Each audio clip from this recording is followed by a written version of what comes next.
И конечно дојде денот, ветеното да го исполнам. Снимање на новата академија, односно last update, последен апдейт од тоа како гледам јас на маркетот. Па така да за тие што не знаете, јас сум Димитар Аврамовски, се занимавам 3 години со трейдинг, основач на Trading Lab MK.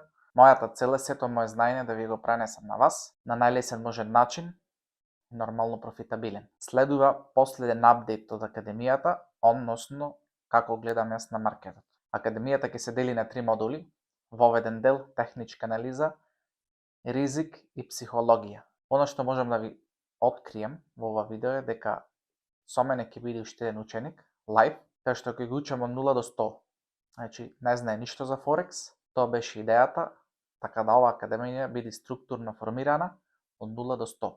Потребни ви се тетрадка налив и голема желба за учење. Започнуваме со модул 1, вовед во Форекс. Ова видео е создадено исклучиво за едукативни цели. Ние не сме финансиски советници и не гарантираме добивка. Секое тргување е ризично. Информирај се добро и консултирај се со лиценциран експерт пред да донесеш финансиска одлука. Овде имаме приказ структурно како ќе следи академијата, односно што ќе проучуваме низ сите модули. Значи не е редоследно напишано, нема редоследно е напишано, но нема да учиме редоследно. Значи ќе се надоврзуваме секој нов час да биде поврзан со претходниот. Така да, че имаме 4 модули: техничка анализа, фундаментална анализа, ризик и психологија. Техничката анализа ја делиме на повеќе елементи: candlestick structure, market structure, trend up и down, swing high, swing low, time frame correlation, patterns, liquidity, volatility, support resistance, zone of interest или AOI, body week reaction, psychological level, EMA, fake market movements, displacement, entry signal, fair value gap, target profit и stop loss. Нека не ве плашат овие називи за старт, пошто сите детално ќе ги проучиме, ќе знаете буквално 100%. Фундаменталната анализа, причини, фактори, вести, политика и држави. Значи, што се влијае надвор од техничката анализа. Значи, не ни е потребна само техничка анализа, туку ни е потребна и фундаментална анализа. Пошто мора да знаеме што се случува во светот, нормално. Ризик менеджмент, значи демо капитал, реали капитал, фундед капитал, флипнување на акаунти 15 до 25% од една цифра на капитал до друга и така натаму. Психологија, емоција, борба сам против себе, споредување со други тешки моменти, маркет ситуации, ups and downs, квартали на маркетот, сите тие работи значи ќе ги фатиме, пошто како што техничката анализа има скалило, има и психолошката бариера скалила, така да ќе фатиме се. И она што е најбитно, не е најбитно, но ни е неопходно, се потребни алатки за користење. Тоа ти се TradingView, Никола, MetaTrader 5, MyFX Bull Calculator и Forex Factory.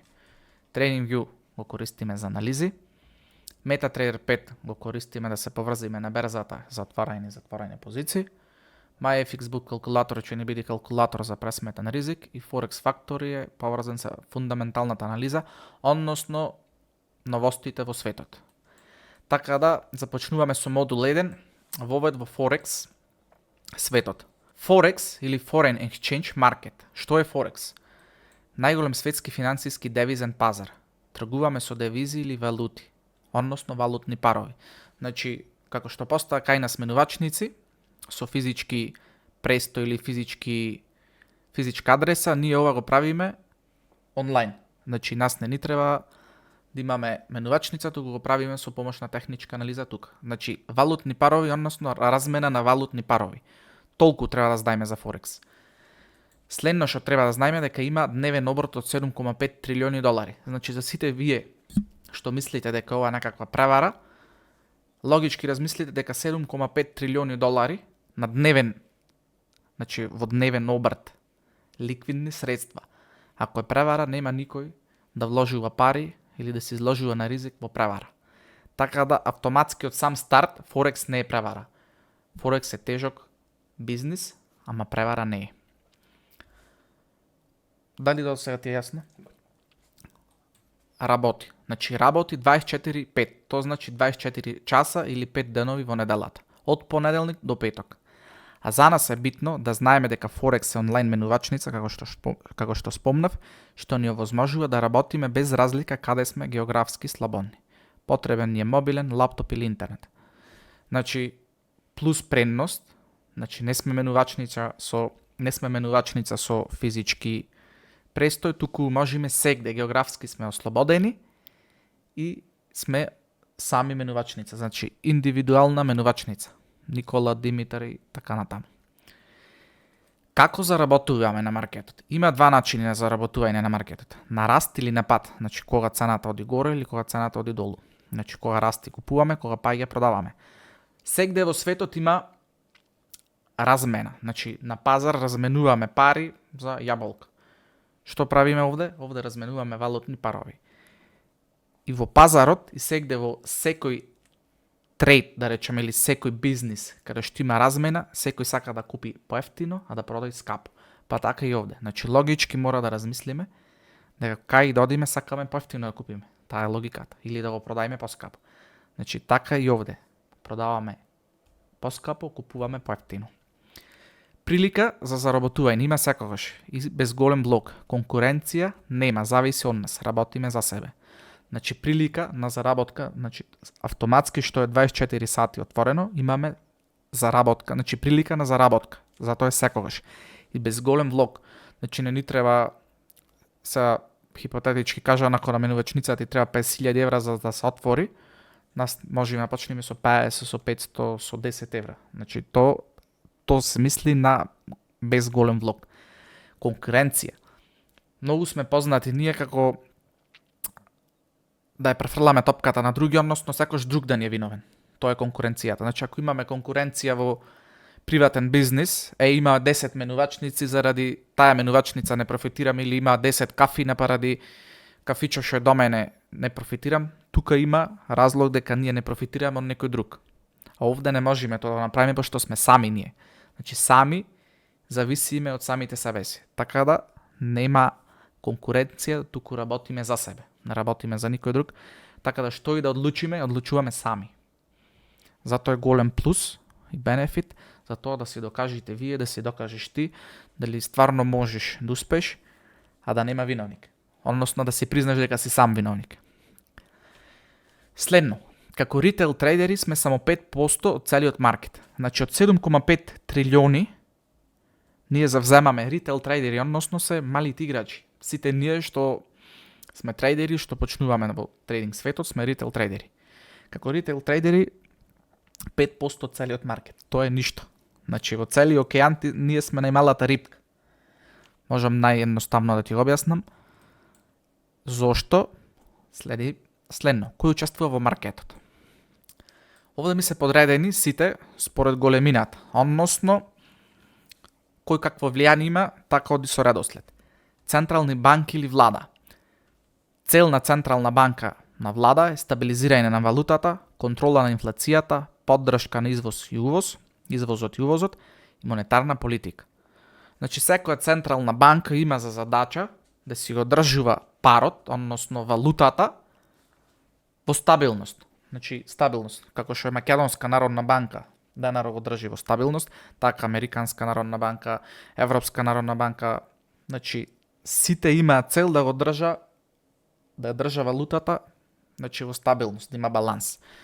Тие се централните банки. По нив иде комерцијални банки или инвестицијски банки. Разликата е ова што едната е државна, народна, а другата е приватна.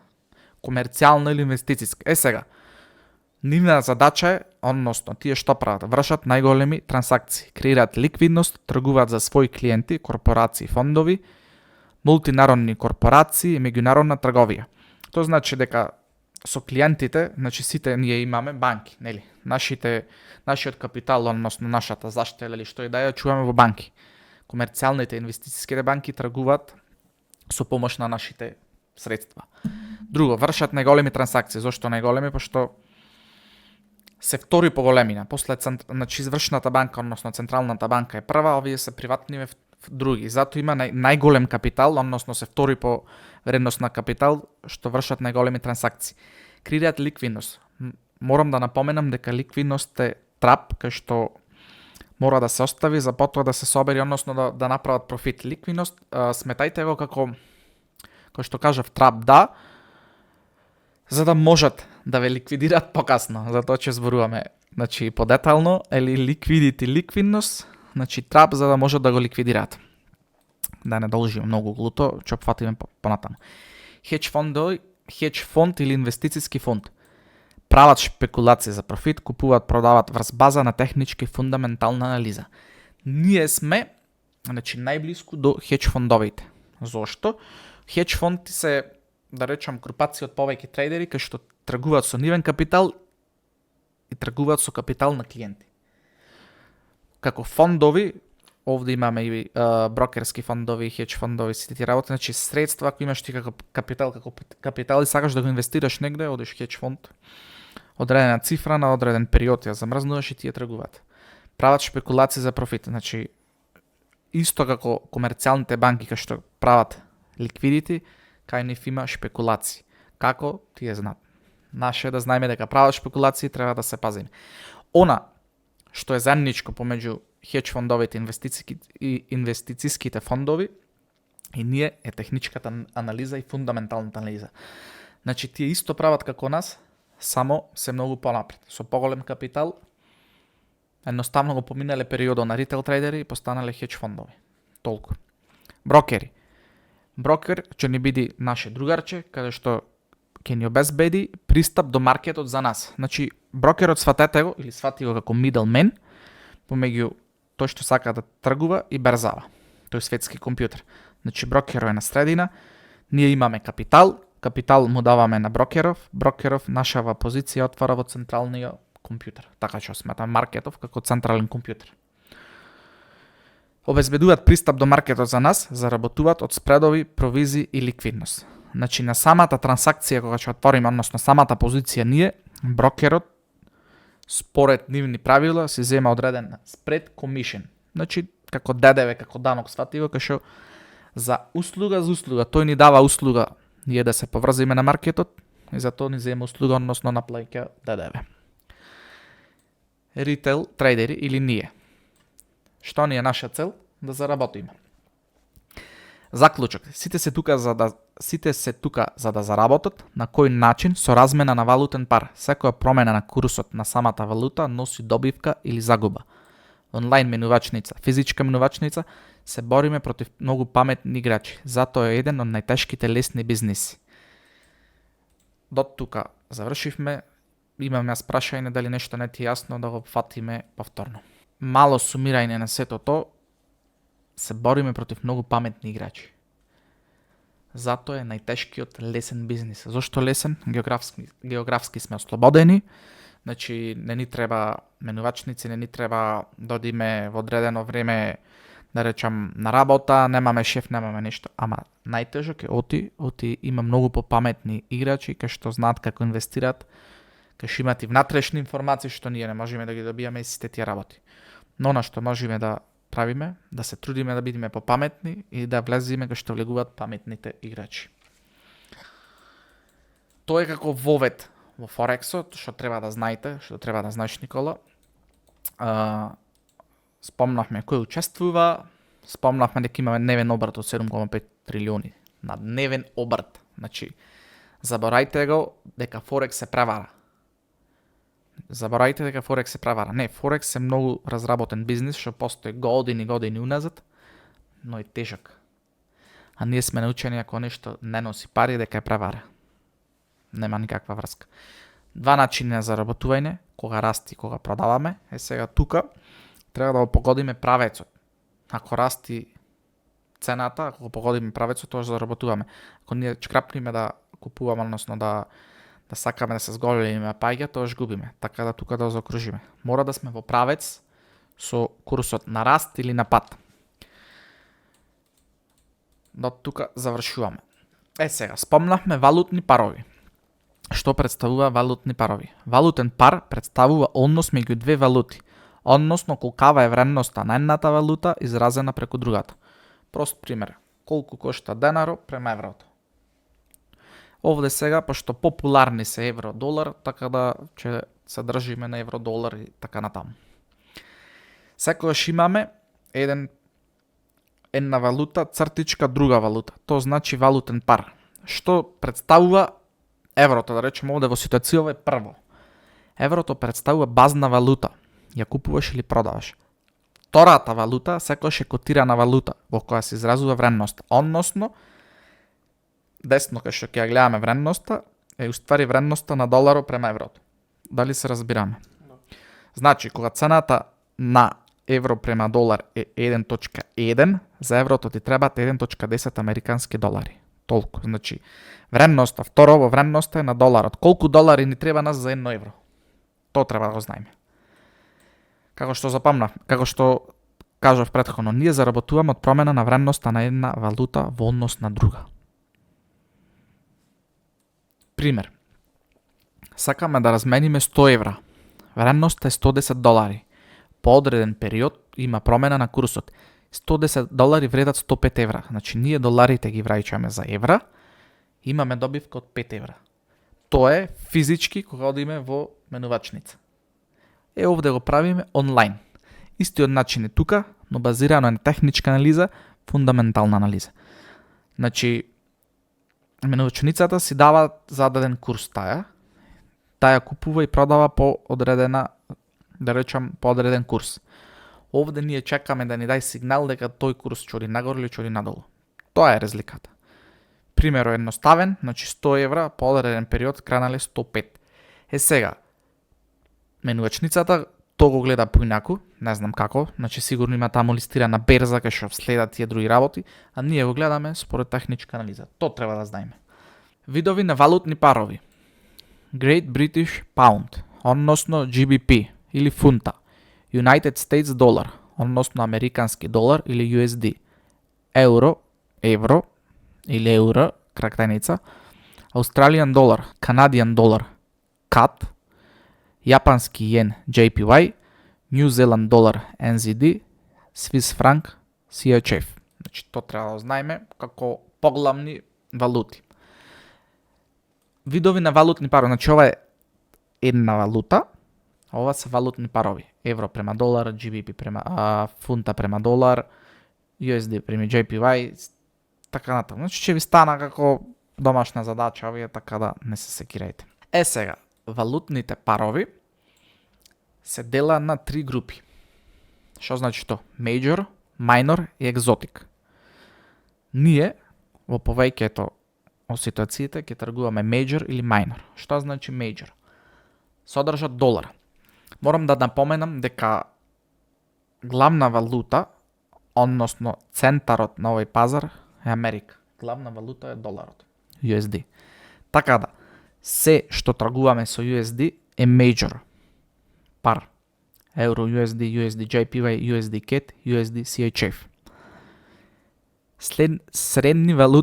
Средни валутни парови не содржат долар. Значи, онма втори, да речам, поголемина. Euro, JPY, Euro, GBP, CAD, JPY, GBP, CHF. Значи, Major и Minor. Тие ни се две главни групи каде што ќе тргуваме. Exotic се валутни парови кои содржат главна валута и валута на државата во развој. Значи, денарот, рублјата, сите помали држави што се во размена со доларот се екзотик. Ова нас не интересира, но е добро да го знаеме.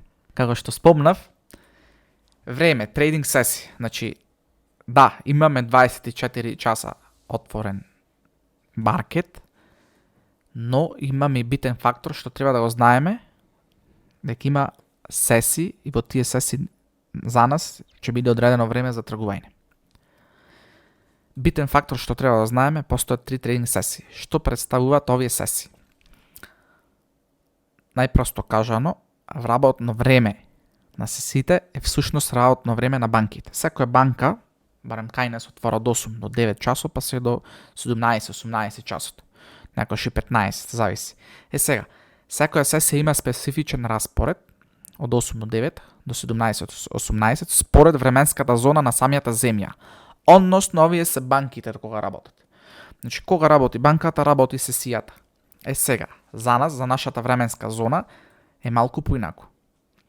Од аспект на, значи, 3 временски сесии или временски зони. Азија, Лондон и Њујорк. Азија, Токио, Лондон, европска и Њујорк, американска. Значи, тие се 3 главни сесии кај што ние тргуваме. Азија или Токио се отвара во 1 часот наутро до 7 наутро, при што имаме 1 час пауза.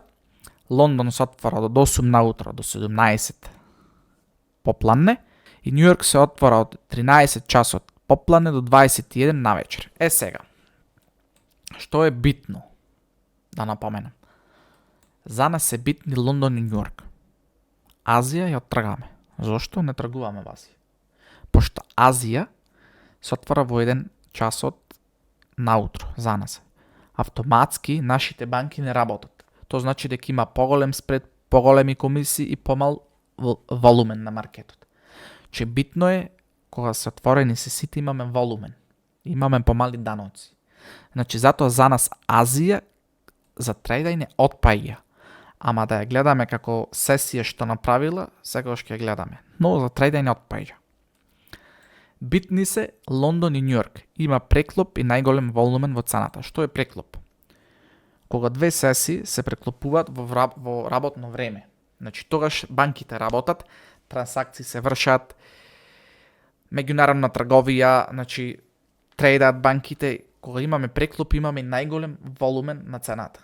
Тоа ни е битно за нормално да има движење на цената, некој да ја турни, пошто ние со наш влог не можеме да ја поместиме цената.